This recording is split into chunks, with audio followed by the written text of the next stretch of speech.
스토리텔링 수학 저도 잘 모르겠어요.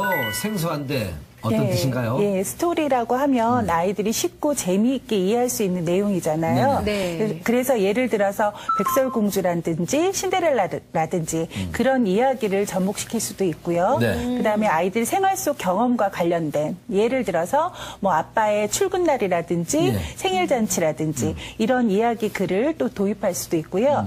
과학적인 어떤 개미의 삶이라든지 생활이라든지 이런 것들을 스토리에 수학과 접목시키는 것들이 스토리텔링 수학이라고 할 수 있습니다. 네. 사실 뭐 저희 때만 해도 이 수학이라는 것이 이 연산을 하는 학습이라는 어려워. 너무 생각이 어려워요. 굉장히 강했는데 이 스토리텔링 수학에는 뭐 그 밖에 다른 세계가 있는 건가요?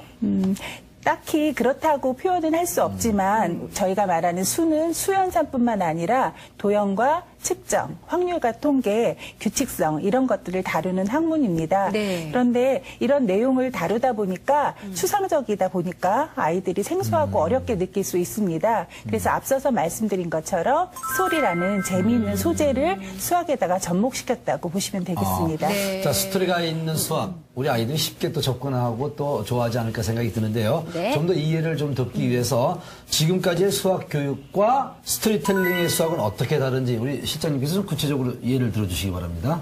예, 그림을 보시면 되겠는데요. 네. 그림은 이제 새로 나올 교과서의 내용이고요. 네. 좀 약간 다를 수 있으니 참고하시면 되겠고, 네. 지금 1, 2학년군 3권의 4단원 길이재기 내용입니다. 네. 그림을 보시면 그 임금님의 결혼식을 준비하기 위해서 신하들이 임금님의 어떤 몸치수를 손뼉으로 재고 있죠. 예. 그리고 그 다음에 또 보시면 신하들이 궁전을 치장하기 위해서 궁전의 물건을 재고 있습니다. 그렇죠, 그래서 예. 이러한 내용들을 가지고 아이들이 길이재기 학습을 재미있게 할 수 있게 그렇게 도입이 되었는데 네. 그 다음 보시면 구교과서예요. 그러니까 예전 예전 거, 교과서. 네네. 예. 예전 교과서죠. 2학년 1학기 5단원 길이재기 똑같은 내용인데 네네. 어떤 상황만 제시되어 있습니다. 네. 이렇다 보니까 아이들이 좀 재미없게 학습할 수 있었던 것들을 동화라는 재미있는 소재를 가지고 즐겁게 학습할 수 있도록 이렇게 정리가 된 것입니다. 네. 그러니까 이제 스토리텔링은 이제 신하들이 이제 그 임금의 몸치수와 뭐 이런 거를 어떤 이용하면서 네. 어떤 재밌게 수학을 접근하는 방법이군요. 그러니까. 그러니까 확실히 이 새롭게 바뀌는 이 교과서가 덜 딱딱하다는 느낌이 더 그러니까 드는데요. 저도 수학 잘할 수 있을 것 같아요. 이런 변화가 또 아이들한테는 어떤 영향을 주게 될까요? 예, 지금 교과서를 보신 것처럼 네. 교과서가 참 재미있게 되어 있죠. 네네. 그렇다 보니까 아이들이 즐겁게 흥미롭게 학습을 할 수 있고 이런 것들이 결론적으로는 어떤 자신감을 유발할 수 있다라고 볼 수 네. 있겠습니다. 그래서 아이들이 재미있게 수를 좀 더 잘할 수 있을 것 같습니다. 네. 그러네요. 네. 실장님, 저는 궁금한 게 우리나라 그 학생들이 수학은 정말 어렵다고 해요. 저는 수학, 정말 너무 모르겠어요, 저는. 네. 그런데 이상하게 어렵다고 하는데 수학 경시대에 나가면요, 국제적인 그런 대회에서 항상 상위권에 들거든요. 그쵸. 이런 예. 부조화는 왜 생기는 건가요? 예, 한국교육과정평가원에서 조사를 했습니다. 그래서 국제 학업 성취도 평가에서 보니까 저희 나라 학생들이 초등 4학년 학생들은 2위를 했고요. 네네. 중학교 2학년 학생들은 1위를 했습니다. 대단해요, 진짜. 그런데 그 친구들한테 자신감이 있느냐, 흥미가 있느냐라고 물어보면 그 친구들이 최하위권을 나타내고 있어요. 예. 근데 이러한 이유는 아마도 저희 교육과정 자체가 성취도 중심으로 아이들한테 선행학습을 얼마나 했느냐, 또 몇 점을 맞았느냐 중심으로. 그러니까 네. 과정보다는 결과 중심으로 이야기를 하고 있기 때문에 성취도는 높지만 흥미도나 자신감은 많이 떨어지는 것 같습니다. 네. 또 다른 한편으로는 보통 이렇게 어렵게 배웠지만 실생활에 이용할 수 있는 부분이 많이 없다라는 생각이 들잖아요. 그렇죠. 그래서 좀 흥미가 떨어지는 건 아닐까요? 예, 우리가 그렇게 많이들 생각을 하고 있어요. 네. 근데 한번 생각해 보시면 아파트를 우리가 구입할 때도 요새는 면적으로 제곱미터로 나오잖아요.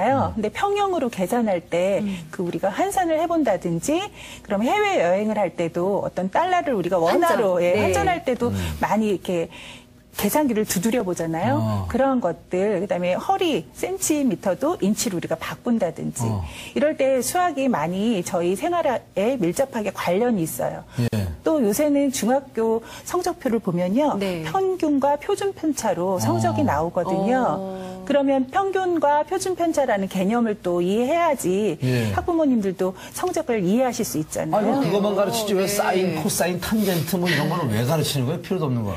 이제 그런 것들을 하면서 아이들이 어떤 깊이 사고를 할 수 있어요. 그래서 수학은 논리적인 학문이기 때문에 우리한테 합리적이고 논리적인 사고력을 기를 수 있습니다. 그렇군요. 예. 신당님 말씀대로 그러니까 수학적인 지식이나 기술이 일상생활에서도 계속 활용되고 있다는 그런 얘기네요. 그렇죠? 네. 그러면은요, 사실 이제 저희는 육아 방송이니까 이 유아기 수학 교육은 예, 어떤 의미를 갖고 있나요? 예, 유아기 수학 교육은 참 중요하다라고 얘기할 수 있는데요. 네. 본격적으로 초등학교에 가서 하는 수학 학습의 아주 기초를 형성하는 시기이고요. 네. 또 수학적인 능력이나 태도, 앞서서 말씀드린 어떤 흥미나 자신감, 이런 것들을 길러주는 아주 중요한 시기라고 얘기할 수 있겠습니다. 네. 근데 우리 아들은 네. 3 더하기 3은 6인데 그걸 제가 그렇게 많이 가르치는데 맨날 3 더하기 3은 4래요. 네. 그럼 2 더하기 2는 그랬더니 3이래요. 왜 이렇게 그 숫자 개념이 없는지. 네. 예? 그러니까 좀 어렵게 생각하는 건 아닌지. 그렇다면은 이 수학 교육을 좀 일찍 시켜야 되는 거 아닌지, 학습지를 좀 어떻게 일찍 시키는 게 좋은 건가요? 예, 수학 학습을 일찍 시키는 거는, 그러니까 수 경험을 일찍 시키는 거는 참 중요하다라고 볼 수 있겠습니다. 부채물을 가지고 또 교구를 가지고 직접 조작하면서 아이들의 어떤 사고를 발전시켜 주는 것들이 필요하다라고 하겠습니다. 네. 저는 주입식으로 했더니 애가 재미가 없어요. 네. 했는데, 네. 3 더하기 3은 6 그걸 모르냐? 그렇게 말했더니. 그러니까요. 네. 근데 제 주위에 보니까요, 이 수학만큼은 이 선행학습을 꼭 시키라는 이 선배 엄마들의 네. 말들이 있더라고요. 이 초등학교 입학 전에 뭐 초등학교 저학년 수학을 다 떼어야 된다, 막 이런 얘기도 있는데 실제로 그런가요? 아마 그런 얘기들은 수학학습이 중요하기 때문에 많이들 얘기하시는 것 같은데요. 그래서 전반적으로 수학 관련된 뭐 수연산이나 도형 측정, 확률과 통계, 규칙성 이런 전반적인 내용을 구체적인 활동을 통해서 학습하다 보면 아이들이 어떤 흥미나 자신감을 갖게 되고요. 태도 형성에 중요하기 때문에 그런 경험들을 미리 해보는 것들이 중요하다고 하겠습니다. 네, 스토리텔링 수학을 통해서 아이들이 네. 지금 배우고 있잖아요. 그 배우는 아이들의 어떤 뭐 느낌이나 반응은 어떻습니까? 지금 말씀드린 것처럼 재미있는 이야기이기 때문에 먼저 이렇게 거부감을 갖지 않고 흥미롭게 받아들일 수 있는 것 같아요. 네.